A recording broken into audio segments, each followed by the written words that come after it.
Hi, my name's Troy Colmer, and welcome to the Freedom Network and the Become Limitless community. So, I'm doing these podcasts where it's just for one purpose, and that is to help you get in the best shape of your life.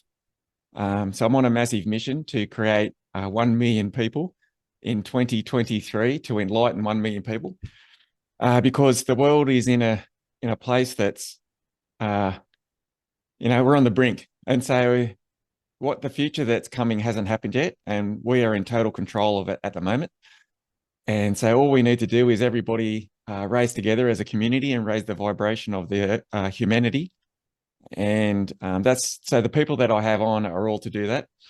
And that's my mission. And that's why I get all these beautiful people on. And today I'm super excited. We've got the beautiful Lolita Gibbon. She's a transformational life coach. She helps so many people with their life journey, and she's a real inspiration. And I'm so happy to have her on board today. And she's going to be talking about her life journey and where she's come from, the Philippines, and what she does as a life coach, to help the people around her. Yeah, so like in life, sometimes we're just so excited, so lucky to meet certain people. And Lolita is one of those people that I met 6 years ago, and yeah, she's absolutely fantastic.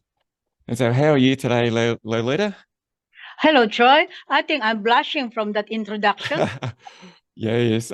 You're so vibrant, whenever you see all your posts and things on Facebook, and like you've just got such yeah, I don't know, like a real uh a life energy about you. And Thank then you. I remember the first time that I met you, and you were just like this little pocket rocket. And yeah, just so excited and full of life. And because this podcast is only quite new. We're only, I don't know, I think this is like 14 or 15 or something.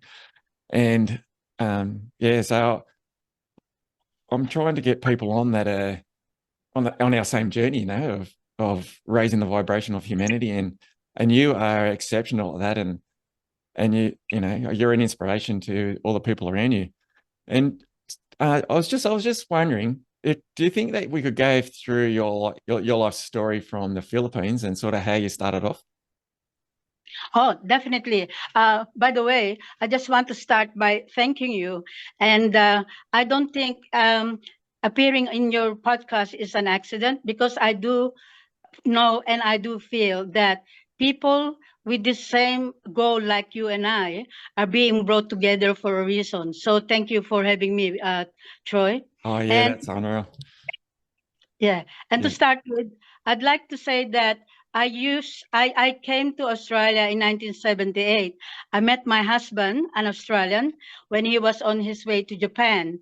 Um, I don't believe in accidents. I happened to be looking after our shop near the airport, and he was on a stopover to go to Japan. And he asked me if he can buy a soft drink, and our shop it was just selling um, native things. So I pointed out to him where he can buy it. So he came back and have a chat with me, got my phone number. When he got to Japan, we started corresponding. And to make the long story short, that's how I came to Australia in 1978. I was married to an Australian. So from my maiden name of Lolita Flores Villanueva, which meant a little a little girl with a flower in a new house. When I got married, it became uh, a little girl with a flower in a new house with a monkey. Sorry. So Lolita Flores Villanueva Gibbon. That's my full name. And Wow. my training at the university in the Philippines is in printing and publishing. So when I started working in Newcastle, my first job, I was working in a private printing press. But because my husband was at university at the time, when he finished university, we moved to Sydney. And so he was working with the government department, Vets Affairs, and I was working with the state government. So, as a dutiful wife, when he was transferred for promotion in Canberra, that's how I ended up in Canberra. I had to give up my job and followed him in Canberra. And so I have been in Canberra ever since. except for after he passed away and I remarried a Filipino American guy that I knew when I was in high school. So I moved to America and lived in America for 4 years, worked in publishing for the state government of Maryland. The marriage didn't work out, so I came back after 9/11. I came back to, I was in America when that was happening, and I came back to Canberra, and I didn't want to go back into the public service and work in publishing. So I asked around and I found that my friend who works at an aged care said, Lolita, you will be perfect to work with old people with your personality. So the place hired me and they paid for my training. So I got a certificate in lifestyle and leisure, and I work as an activities officer or a diversional therapist. They're called by different names, but basically it's actually just doing activities for the old people. So I dance, I sing, I take them on theater, I take them walking, I play table tennis, everything that you could do to make their time in a nursing home to be still of quality life. So I did that for so long. When it started to get bad, and by bad I mean watching how they've been cutting on staff in aged care. And I can see how difficult it was becoming for the carers. Most of the time, I will see a resident buzzing and they will actually not being attended to. So even that's not my job. I have to tell the carer that, come on, I'll give you a hand rather than the tasks become even harder. So I quit that line of work in 2017. And for a long, long time, I have been wanting to do counseling. For some reason, every time I make an effort to enroll in becoming a counselor, there's something that happened. And I just realized that it's because the universe was really arranging the things that are going to happen in my life. And so I enrolled in life coaching in Melbourne at the Coaching Institute. And one of the workshops that we met in Sydney was actually a part of that. And so when I finished my training as a life coach at Troy, I actually found that I am reminded that back in my mid 30s, in one of my meditation, I just said this prayer that I want to be able to say thank you for such a blessed life.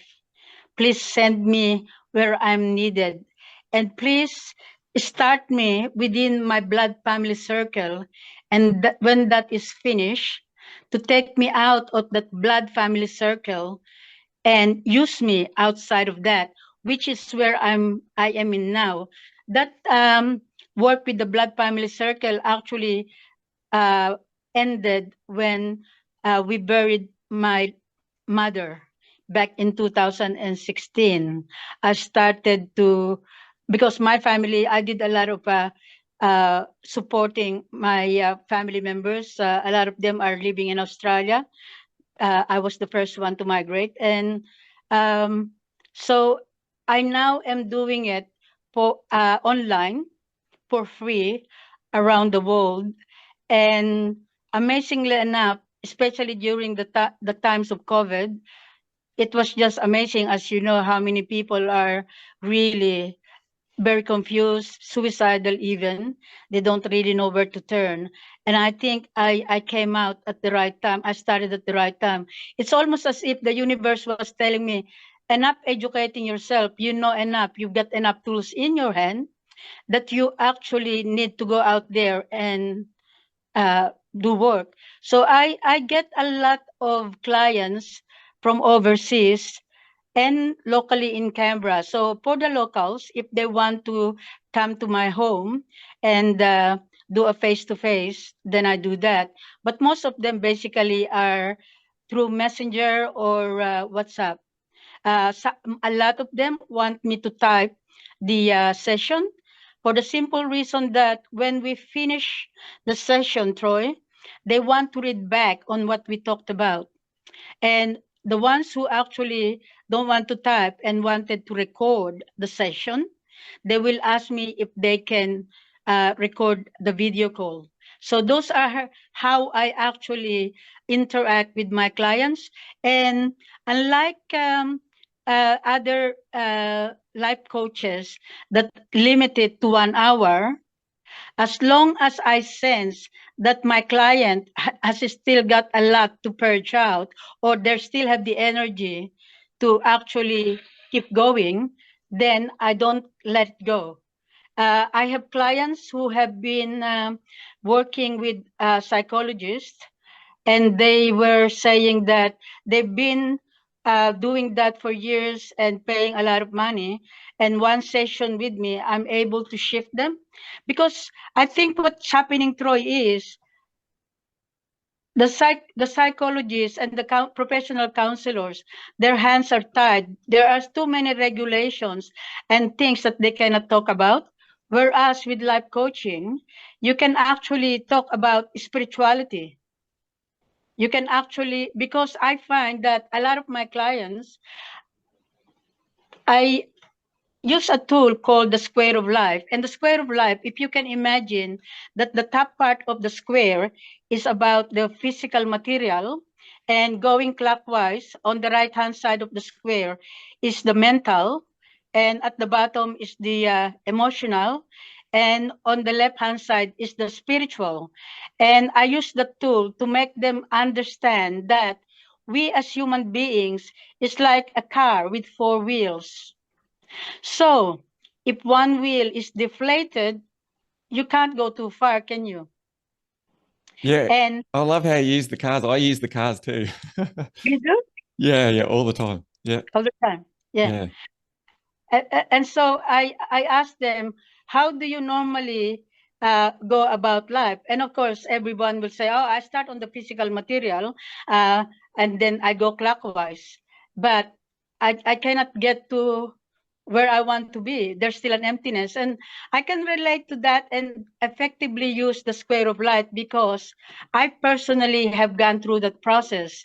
When I was a little girl, Troy, I have a list of uh, goals I wanted to achieve, which I thought when I reach those goals, then ergo, I'll be happy. But I went through that, and in my 30s, I found out that all those things on my list I have accomplished, but I felt like a mouse who went through a maze, and at the end of the maze, where's the cheese? Somebody moved it. So, That's funny. Oh and so, wow. sorry, That's funny. it is funny, but really, really, uh, a thing that sort of make me stop, because I'm a thinking woman, and I thought, if I want to go to Melbourne, for example, and I kept on driving and driving, and I can't get to Melbourne, surely I will stop and look at my map, right? And even ask, am I on the right vehicle to start with? Am I even on the right time? Am I doing at the right time even? Am I doing it in the dark that I cannot see where I'm going, you know? So I look at the map, and looking at the map, I just realized that what was lacking in my life at the time was the spiritual side of me. And by spiritual, Troy, I don't really mean going to church or belonging to a church and going to that church every Sunday. By spiritual, I mean asking questions like, who am I? Why was I born? What is the purpose of me being alive? And those questions, I cannot get the answers from the physical material side of the square, nor on the mental side, nor on the emotional side. So I have to start searching. And by searching, it wasn't an overnight job. It was a long search of joining different spiritual disciplines. You know, name it. I've been a born again Christian. I was a Catholic. When I got married, I became a Church of England. I joined Mahikari, Brahma Kumaris. I joined Universalists when I was in America. I was an atheist when I was in high school. Wow. And I went to a Catholic girls' school and a Catholic university, and I was an atheist all the time because at the time, Troy, I believed with my arrogance that everything that I will achieve in my life will come from my power. For for for a short time, I think the universe or God or higher consciousness, whatever you want to call it, allowed me to do that. But it came to a certain point that even when I have achieved everything that I had on my list, I was still empty. So to make the long story short, I started searching, and like a smorgasbord where I picked different kinds of food that gave me different nutrients. And I liken it to a puzzle where my puzzle is now complete because I was brave enough to go outside of the established churches and find it for myself. So my puzzle is complete. There are pieces of the jigsaw puzzle, and I call myself an omnist. Have you heard that word before? No, never heard of it. Yeah, an omnist. An No. omnist is a person who actually believed in certain amount of truth in every spiritual discipline. It's almost like God, as we know it, has a sense of humor where he didn't actually put it just in one church. You know, it's like people where different nationalities, different looks, different genders, but each and every one of us has got a quality. Each and every one of us has got a gift that we have, and people who are open enough to actually not stop at the color of my skin or my accent will discover that I have a lot to contribute, And and every other human being that is alive. and let me say you've got a lot to contribute. um, so an omnis. Oh, hey, did you come up with that, or is that a And thing? you can Google it. Yeah, Oh, I so what does it mean? it, it basically, in a nutshell, it's believing in the different truth that different spiritual disciplines have. So I believe that the Muslims have some truth in it. The Buddhists have some truth in it, Oh, right. Yeah. I get it. So you and it's believe in a bit of everything. yes, Yeah. and it's So, funny. It's funny, Troy, because I deal a lot with. I belong to different groups, as you can imagine, and there's a group with Edgar Casey in it, and there oh, was yeah. yeah, and there was a guy that I actually introduced that word, and I said, "Oh, that's me, that's me." So there's a lot of us around without really realizing So what do that. you mean with Edgar Edgar Casey? Casey. But he's not alive anymore. No, he's been dead for a long time, but he's got a lot of people that actually uh, still follow his teachings, and Yeah. they've got He's got amazing teachings, hasn't he? yes. Right? Yeah. And I've been to ARE, which is in Virginia Beach. So I've seen the place where he started and where they're actually still uh, treating people, and it's like a living museum, a museum for him. And you can. I've been when I was living in the US. I made a point of visiting it. Interesting what he has to teach, actually. Yeah, he used to lower his brain waves right down and then go into the field or something, didn't he? And then he could go into like a time search thing. And then how I did he? I think he goes in a trance, Yeah, and he does a lot of healing for people. yeah. And actually, he had a very difficult path as well, because you know how reincarnation and karma is not a thing that the established churches teach, right? The ticket that, but But you know why though? It's because they're just all criminal organizations as far as I'm concerned. Yeah, because it's all about getting money from the people. That's how they make their money. You got to do the tithing, give you 10% over. Or I believe that all because I looked up on Google and there's 4,200 odd religions in Australia, or in the world, sorry, Wow, 4,200. That's a wow. lot. Yeah, That's a lot of money. that's a lot of money and a lot of criminal organ. But you'll find that if you follow the tree, that all goes back to the same thing, the same person, the same entity at the top is the criminals that have started the whole thing. Hmm. It's just one big criminal organization. That's what I believe. But but in saying that, I think that the community side of it's still really good because the people that are in those things, they're the community side of it. They all got they're like vibration, like minded, and they all share the same thing. And a lot of times the values are quite good, and so they have quite, a lot of them don't, but a lot of them do. So yeah, I think the community and all that's quite good, but yeah, it's still the people that run it know how the universe works, and that once you get a gathering together of people, that creates an energy field, Hmm. and then that's what makes everyone feel so good. And But so, because everyone feels so good while they're watching the preacher at the front, so they're associating all that feeling with the preacher, but it's actually because of all the energy field that everyone's joined together. No different than going to watch a live event, any sort of live event where concert, yeah. yeah, Energy. like concert. Yeah, it's the exact same thing. But they're doing that every week. The people are getting that feeling. But, So they think that it's from the church, but it's actually because of the vibrational field that they're getting in. but Troy, you want to hear my take on that? Yeah, yeah, sure. Because we're an open book here at the Freedom Network.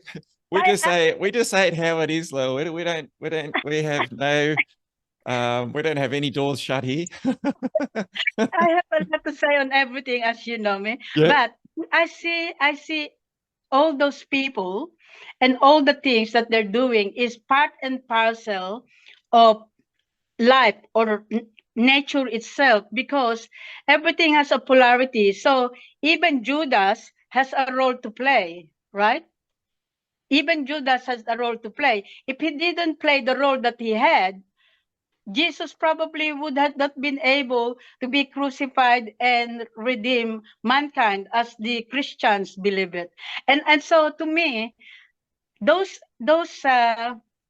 cabal or 1% or whoever it is that are pulling the strings, I think it is a part of uh, the history of civilization, because it goes in circles. And I learned this from different spiritual discipline, that everything goes in a cycle. yeah, Let me use the Brahma Kumaris idea about it. And they have the golden age, the silver age, the copper age, and the iron age. We're now at a confluence, which means that the end of the Iron Age is going back into the Golden Age again. So it's a cycle, and they believe in we are now actually nearing the Golden Age, and different spiritual disciplines call it different things, like the age of Aquarius, the coming of Christ, the coming of the Golden Age. You see, different terminologies, but they're actually sort of seem to be saying the same thing, and we're yeah, fighting over it. yeah, yeah, yeah. And that's the whole thing. Um, yeah, it all comes back to the same thing. It all does because it has to. But yeah, yeah. Religion is it's not it can cause a lot of problems, that's for sure. It depending does, on depending on your take on it. does. But Troy, I also believe that whereas I used to judge people in in a religion that I don't belong to, as like, you're going to hell. my my journey has taken me to the point where I realized that religions are like being in a school. There are children who are in play school, kindergarten, primary school, high school, college, masters, PhD. So those churches, those different religions has a place. They are serving a purpose. And so as we move on into our um, spiritual growth and journey,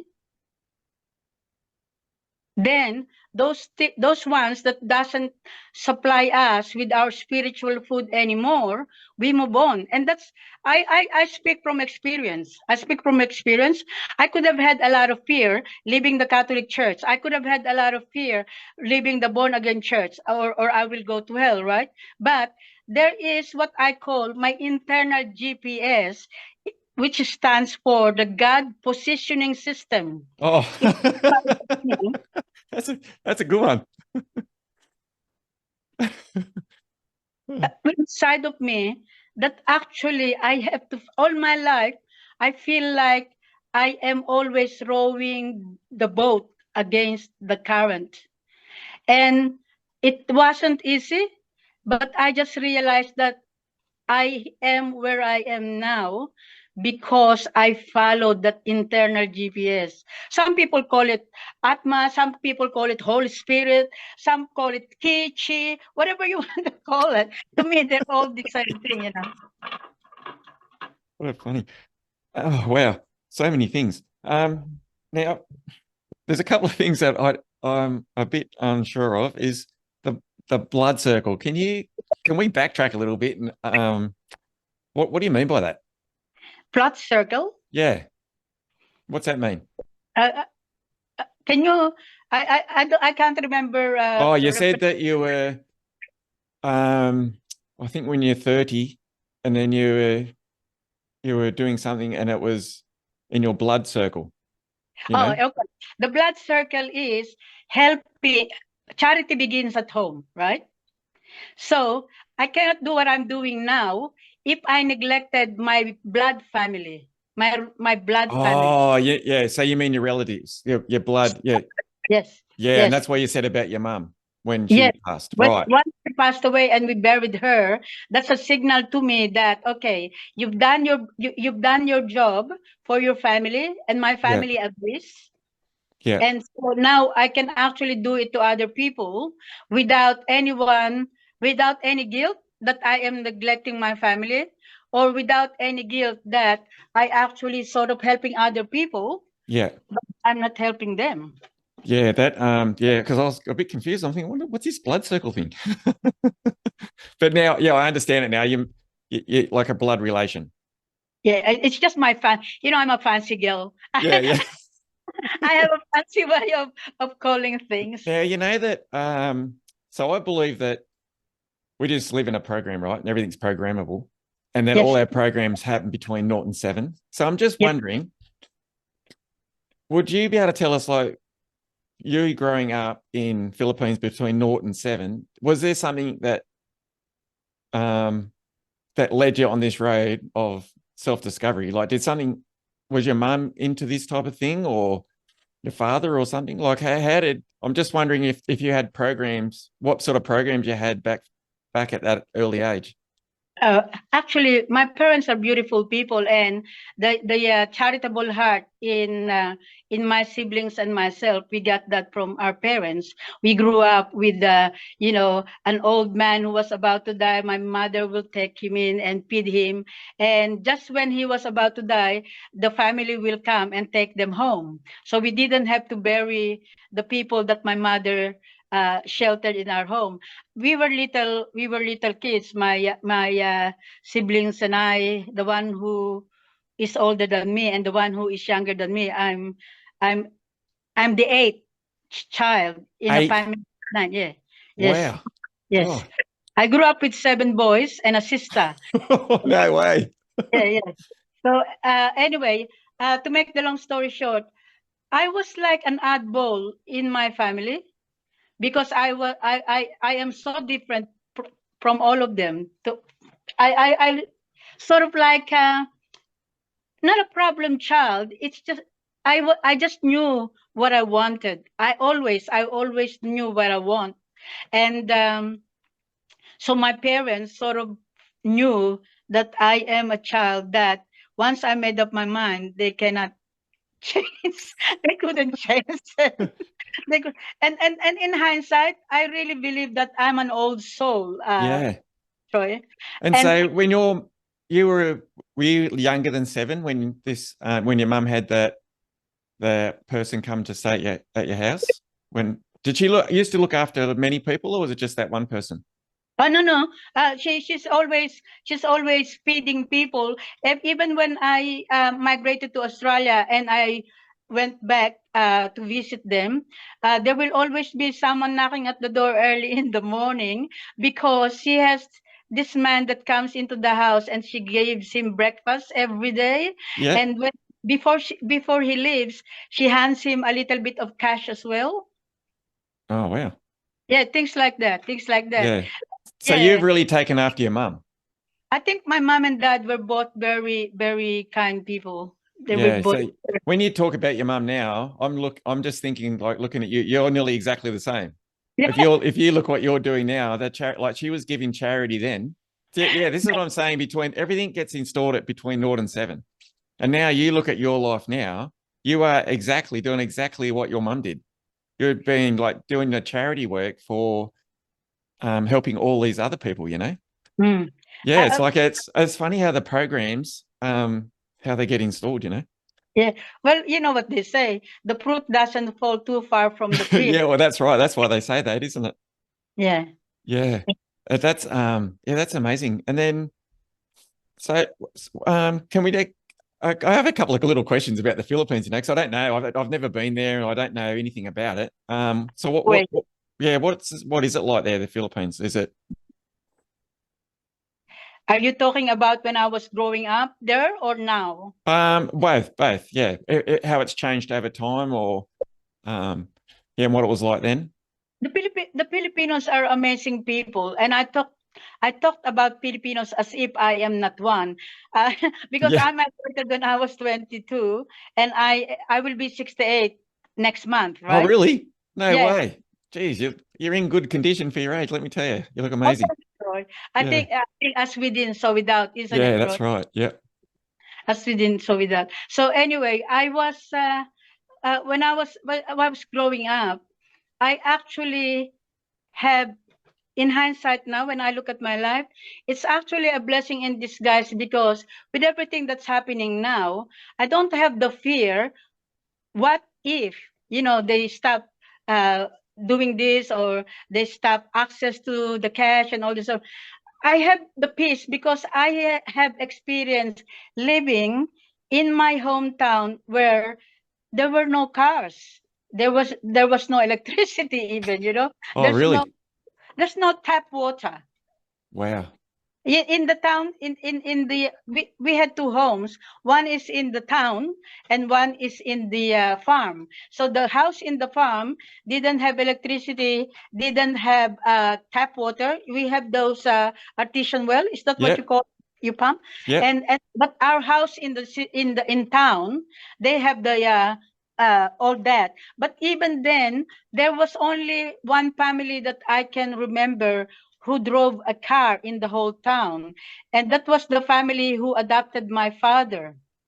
They used to be the richest family in my hometown, and everyone is like brothers and sisters. It was so lovely that in those days, because there's not many houses in concrete, and everything was like made of bamboo and coconut leaves as thatch roof, and the coconut tree trunk itself were used as pillars and things like that. So the coconut, which is like the tree of life, every part of the coconut is actually used, right?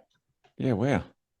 And so when they have to move house, the men in the village will actually carry the house to move to wherever they want to move, and the women and the women do the cooking to feed the men that are moving the house, and the children played.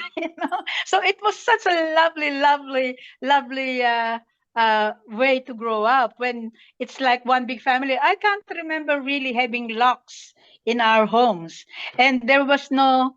I didn't hear of depression, because if you're sad or you're alone, you just go into the next house, which is like the extension of your home.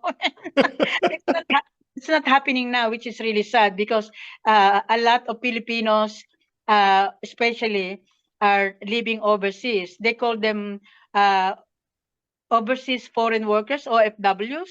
And so there's money being remitted to the Philippines. So now they can buy the gadgets, they can buy the signature label Adidas and all these kind of things. Materially, they might be above when I was growing up. But I think in the process of gaining the materials, we actually lost a lot, Troy. We Yeah. actually. Mm. So it's not like that anymore there. Like it's a lot more affluent. if if you go to the really really remote areas, I think there are still people who live that way, Yeah. but everyone has a cell phone. uh, the Philippines, I believe, is one of the countries with the highest number of cell phones. Oh, wow. Population, and they're that's why a lot of bloggers, I find, they're very keen in using the Philippines as subjects for their blog, because the consumer base is so big, isn't it? And so if they make a popa or a mistake of actually bad mouthing the Filipinos, their blog will be affected as well, because a lot of people will cancel them in droves. Yeah, wow. Yeah, I know a lot of people get the work from Philippines, like uh, offshore workers, like if I wanted to get something made up, and then Yeah. you would get someone from the Philippines to do it. They have a lot of workers. Yeah, oh geez. It's escaped me. What's it called? Anyway. The call centers have Yeah. a lot. Yeah, all the Yeah, call centers are from there as well. Yeah. yeah. Yeah, so Uh, their wages must be a lot lower. a lot lower, but we have to look at it in balance, where uh, would you rather would you rather have people employed and getting wages that, in a Western point of view, is lower than what we're getting, or just idle people who are unemployed? That's the balance of looking at it. I know Yeah. that in our eyes they're probably being like abused, yeah, taken. Yeah. Yeah. Yeah, But I but suppose that's probably helping them as well. So, you know. absolutely, When I absolutely. went to the Vanamo in Papua New Guinea, it's on the top side of Papua New Guinea. I went on a surf trip, Yeah, and it's on that. So um on the south side, like it's like really violent, and you can't go outside. You can't go outside your compound. It's got guards and all this stuff and barbed wire and everything. It's it's pretty. She's pretty full on. But then when you fly to the north side, oh, they're just the most beautiful people. And just when you're talking about that, the the village that was next to the village that we were staying in for the surf trip, they had 2,000 people their village, and yeah, they had no running water. Um, I don't. I think there was electricity, but I don't think all the houses had electricity. And the kids were all like half, barely had barely clothes on, yeah. but they were the most happiest children you've ever seen in your life. And The they were same. in the surf and they're mucking around, getting all waves. And I'm thinking, God, these people are just so happy. And Yeah, then we hired like this little motorbike and like a moped. And you know, those everything over there's half broken down. And so we're in the middle of this village because we went over there to, give them some money for buy some of their stuff, because it gives them money. But the motorbike broke down. And so there's about 8 little kiddies and they're pushing us. They pushed us all the way back home. because we said, no, we're right. No, they were laughing and carrying on. And we thought it was a great joke. But they were just so like the happiest children you've ever seen. Like, and they had nothing. Like they had nothing but their clothes on their back, I suppose. But yeah, like when you were just talking, that just brought that memory to me now. Yeah. So there's still people in the world like it. Yeah, and so in reality, what are we worried about if suddenly we have our supplies are cut off? Because happiness is really inside here, isn't it? It's not what we have. I think a lot of Western countries, we have a lot of material things, but are we really happy? Yeah, but I don't know if we would cope real well because we're very soft. We're very soft as a nation. Well, You know? that's the thing. But my point is that if shop comes to push, this is what I'm trying to tell a lot of my friends who are worried and stressing over what if. I said to them, we will survive. We will survive because there are still people around the world who have nothing and Yeah. they still survive. You will just need adjusting. Yeah, Yeah, true. but will people be able to do that, I don't know. It'll be, I think just the thought of it, of going back to like horse and cart. Like it would be, It's but not it, it's feel, not bad at all, Troy, in my opinion. it Horse and feels it feels like that's what's going to happen. That's what it feels like. It feels like we're uh, and is it the Hamish or the Hamish? The Hamish, I think. people in Pennsylvania. Yeah, Mm. because they never left the horse and cart, and so maybe they'll be the correct ones in the end. They just go, oh well, come over here and we'll teach you how to go back to it. What's wrong with our feet too? Yeah, so it's Mm. yeah, it's a crazy concept when you think of it. Yeah. And so this the square of life. I haven't heard of that concept either. And so I've got another question on that. Is that do you come up with that, or is that something that you read or you learned, or I actually learned that of the very first mentor that I had when I started doing personal development courses in my 30s. But I have embellished it and yeah, explained it in such a way. Like he never likened it to the four wheels of a yeah, car, yeah, right? That's what by Monte. The fascinating thing that I find is when you actually dedicate yourself to here I am, use me as a way of saying thank you for all the blessings that you have given my life. I took it for granted that there will never be a reply, but I just noticed that when I actually did that conversation with God, I've noticed that I lost my taste for a job that I used to love. I used to jump out of bed and I'm ready for work. I love publishing job. I yeah, was all dressed up to the hilt and talking to all sorts of people. yeah. But I suddenly lost my appetite for it, Mm. and I started Is that in thinking. the third? Sorry, that's in the when you're in your 30s, was it? Yeah, yeah, Yeah, yes. yeah, Yes. So I actually started packing up the house and renting it out. And this is when I started uh, living with my nieces in Sydney. And my stay with them actually helped them to like guide them. They were young women at the time. And I was like a mentor to them.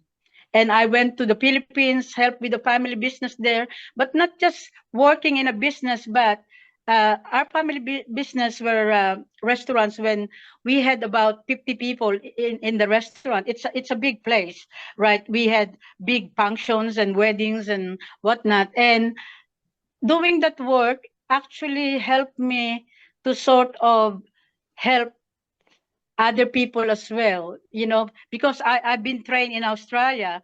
I did things the way a lot of Australians will do. The Filipinos, I find, and I could be wrong with this, and anybody who's listening to your podcast can say their opinion, but I feel that the Filipinos are very left brain people, very creative, artistic, passionate, all those sort of things. But I find it's changing now, right?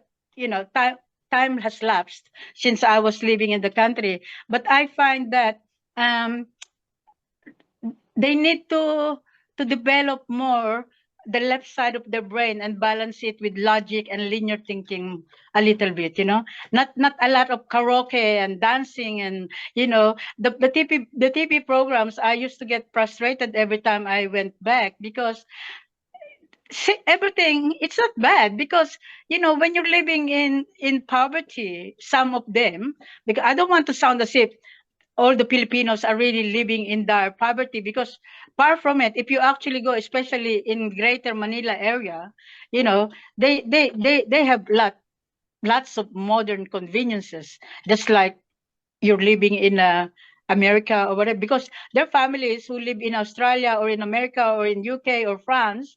They will be sending stuff from their country where the family lives, right? Yeah. So it's not as if uh, it's really still dirt floor and things like that when I was growing up, where there are houses with still dirt floors, and the stove are actually three pieces of stones, and you put the firewood, things like that. Now a lot of people have gas Yeah. stoves or electric stoves and things like that. It's not as primitive as when I was growing up. No, it's really very. In fact, when I go back to the Philippines for holidays now, I feel like the poor relative, because they're really up to date with their mobile phones. They seem to be embarrassed to see that you're still using an old uh, model of the. Yeah, right. You know what I'm saying? Yeah, Yeah. yeah, yeah. Wow, what a journey from there. Geez, you've come a long way. How's your first husband, eh? What about going and chatting up the hot chickie at the shop? Did you just say a search for the third husband? Yeah. Third husband. Troy, I actually, it's funny that you will say that, because a Mm. lot of people were asking me, when will I go live? When will I do YouTube? When will I do Reels? And I don't know whether I should actually uh, jinx what I have in my head, but I wanted to do Reels now, talking about going on dating sites. Yep. Oh my God, just the Are you on them now, are you? I went back probably 3 weeks ago, Oh, and right. almost every day I'm meeting a guy. Yeah. Yes, when my time allows. But it's really quite interesting, because it's fourfold why I decided to go back into the dating site. Is because, one, I need to know whether the universe has really got D1 for me, right? Oh, And yeah. I to find out, I can't just sit on my backside and wait it to fall from the heaven. So that's one. You got to be a little bit proactive, you think. That's what I'm doing it. So numero uno is that. Numero dos, number two is that I find that because I grew up with seven brothers, I am just like one of the boys. And female friends, I have heaps. I have plenty. And I said to my female friends, I said to them, look, I love you, and you're really a big part of my life. But there's a different dimension that having male friends contribute into my life. Yeah. Well, you need both energies, I think. Yes, yes, yes, Yeah. yes. And and that's why when I meet men, I actually say to them, when they said, "Oh, Lolita, will you be interested in having a relationship with me?" I actually say that um, I can be a friend, but the spark is not there. So they understand. Some of them, very few, actually left because they want to have intimacy rather Yeah. than just be friends. But a lot of them say, I'd rather experience being a friend of yours rather than completely miss out on your company. So I'm gaining now a walking body, a dining body. Yeah. I A lot of buddies. Yeah, I but that's feel still good, isn't it? sorry. That's still good. I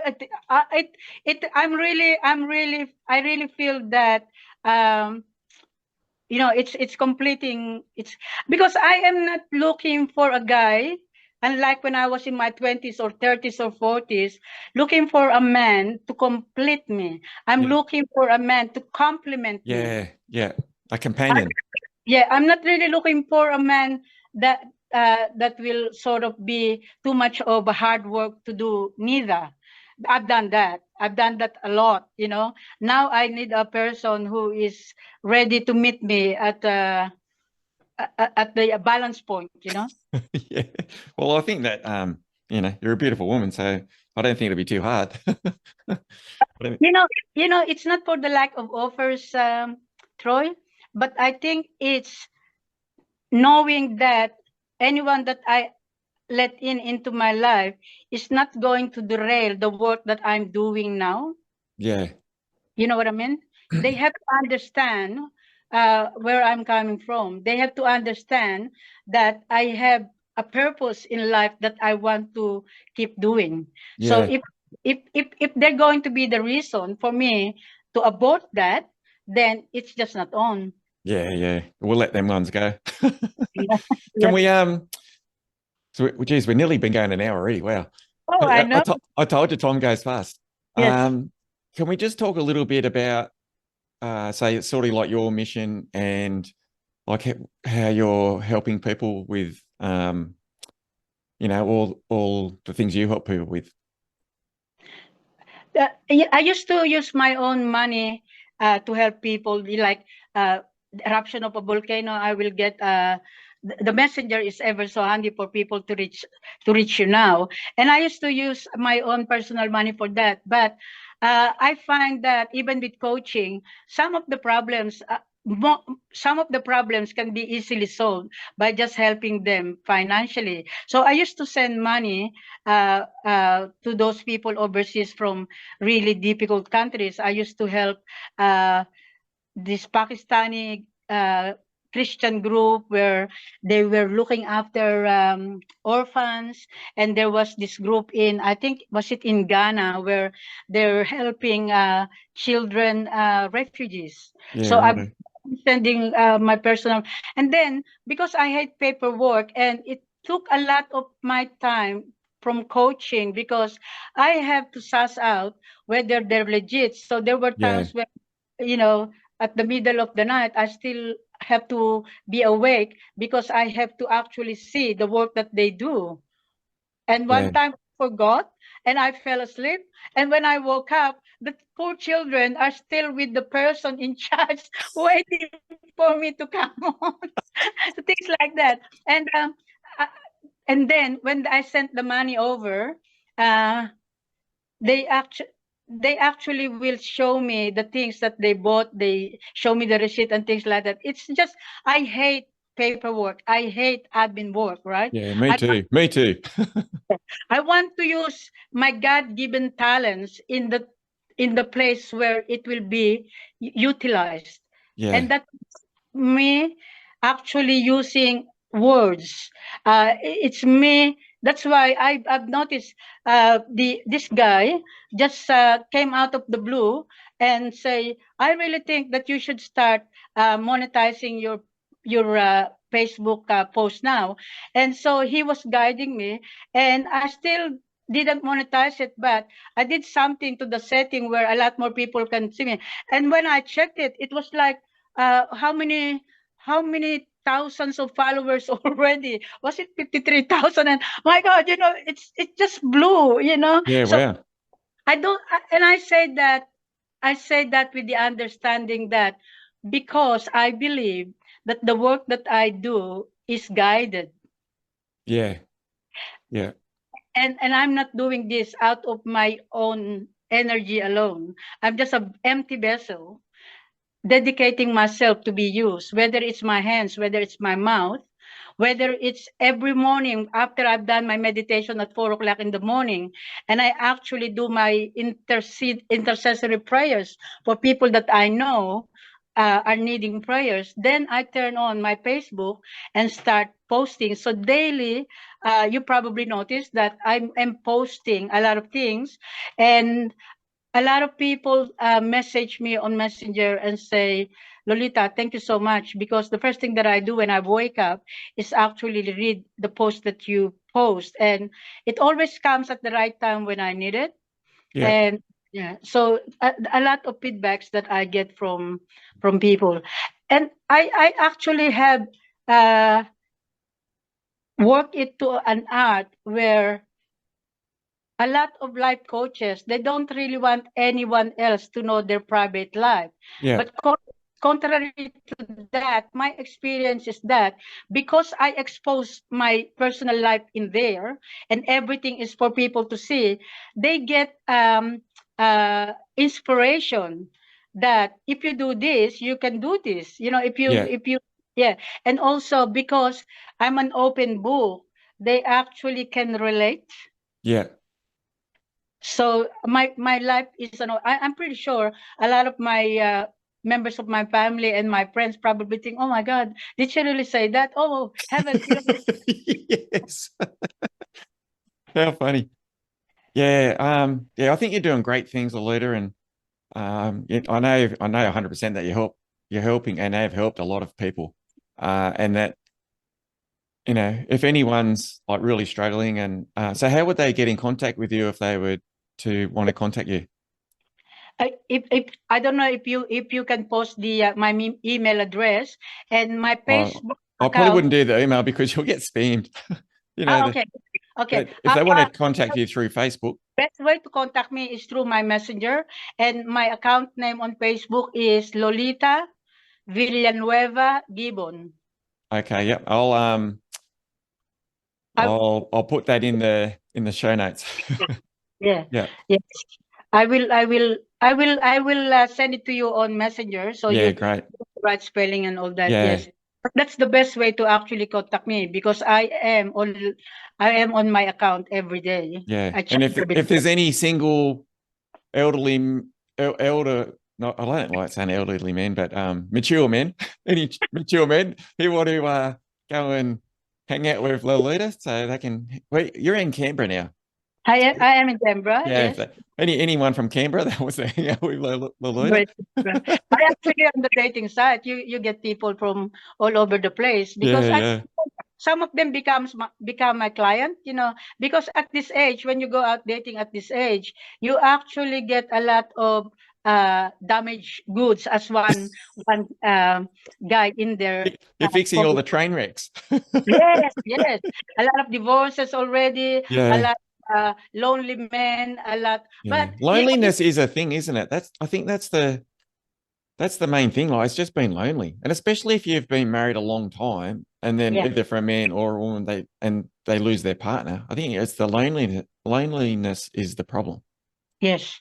Yeah, and just having someone to talk to.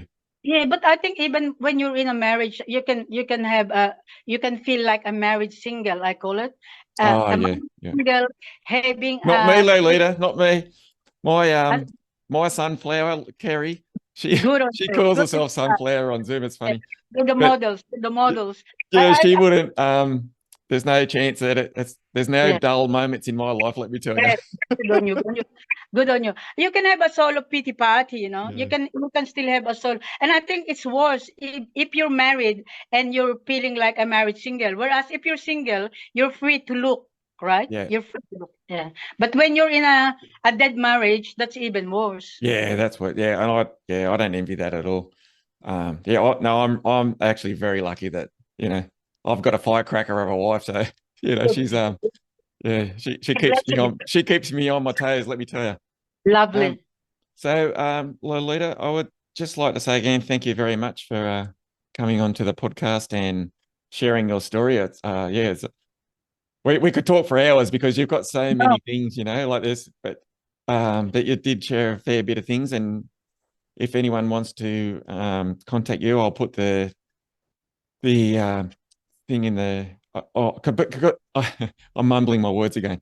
So when I post this onto the Facebook, I'll put your link on the Facebook there so they can go onto that as well. thank you, Detroit. Yeah, Thank you. so thanks very much for sharing, and I hope that if there's anyone, well, especially for the more people that are of older age, that are maybe listening, that are struggling, or to know that there is hope. And the best thing to do is to go and help somebody Absolutely. else. You know what I mean? Because if Absolutely. you help somebody, even if you don't have any skills or whatever, but you still have something to offer, even by Just just be being an there. ear. Yeah, Just be there. yeah. And then your life can change just from that. So Hmm. then, now if anyone is out there that's that's sort of struggling a bit, and to go and join communities, or even though I don't like the criminal organizations, the churches, but even that it can be good for people, because the community side of it is Yes. is excellent. Yes. Because just because no, we don't want to be lonely. Like, the whole No. idea of is for everything is to raise a vibration. Yep. And so the other thing is, if anyone wants to come and see what I do, and uh, join the Freedom Network and the Become Limitless community, if you head over to freedomnetwork.io, there's a link there, and that'll take you straight into the community. It's totally free. There is some paid things there if you want to do more, but you don't have to. So our thing is to try and get people into the best shape of their life by Christmas. So we're in end of July now, so still got plenty of time, and both in mind and body. And so that's sort of my mission. And I know that your mission too is to help as many people as you can to raise the vibration of humanity. So together we can do it, I think, Lolita. And thanks very much again. And thanks for talking. Thank you so much, Troy. Thank you. Thank you for your work. Thank you.